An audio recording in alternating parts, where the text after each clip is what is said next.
balikan natin ang kauna-unahang connectivity drive na sinagawa ni PBBM sa eskwelahan ng Quezon City sa Florilagan High School. Ito ang kauna-unahang paglunsad ng libreng wifi sa lahat ng paaralan sa publikong Pilipinas.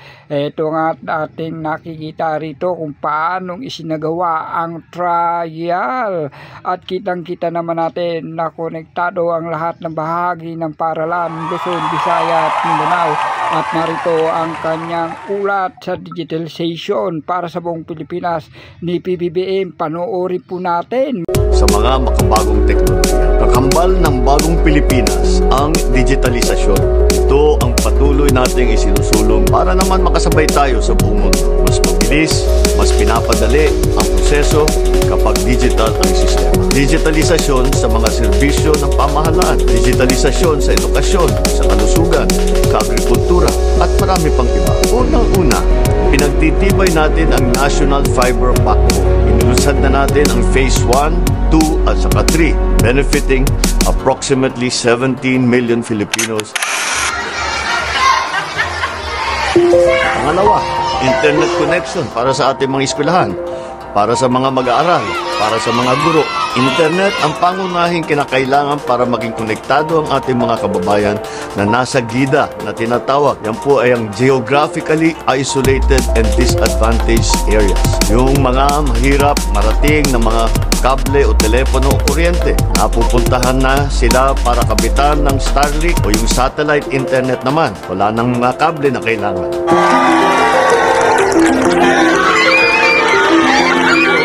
Pinaparami na rin natin ang mga lugar na may free public wifi. Sa mga public park, mga transport terminal, malapit na sa mga MRT stations at marami pang iba. At siyempre, ang government services ay pinapadali na natin, ginagawang digital sa pamamagitan ng eGov Super App.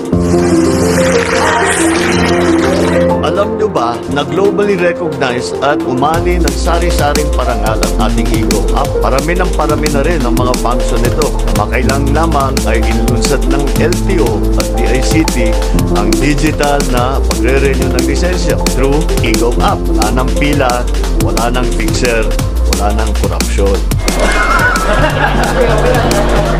Naglunsad din tayo ng mga eGov Servicio Hub kung saan kasama ang mga LGU na partner natin ay may one-stop shop for government services. At para mas modern at walang pila, ito ay sa pamamagitan ng paggamit ng eGov Super App.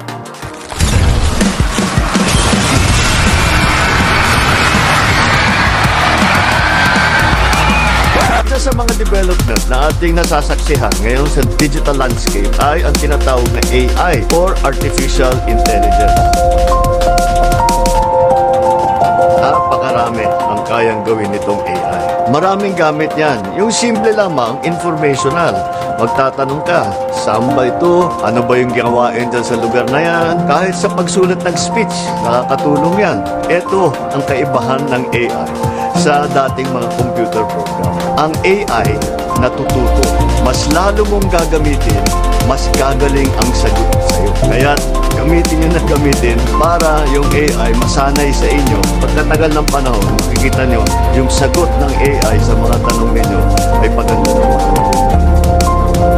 Sa kabila naman ng magagandang development na ito, kakalungkot na ginagamit din ito ng mga masasamang grupo. Sa mga scam, sa mga fake news, sa pagpapalaganap ng maling impormasyon at marami sa atin ang nabibiktima dito. Ang isa pang pinadali ng digitalization ay ang pagsusugal. Maraming pamilya na nasisira dito, lalo na kung hindi responsable ang pagkakagamit. Teknolohiya ay nandito para padaliin ang ating buhay, para ilihis ang pamahalaan sa korupsyon, para maging mabilis ang proseso, para mapaganda ang edukasyon, ang healthcare at ang kalakalan. Higit sa lahat para magtaguyod at magbuklod ng pamilyang Pilipino, hindi para sirain ito. Mabuhay ang bagong Pilipinas. At hindi na nga magpapapigil si PBBM sa kanyang programa ukol sa digitalisasyon ng buong Pilipinas. Ano po ang komento ninyo mga kababayan?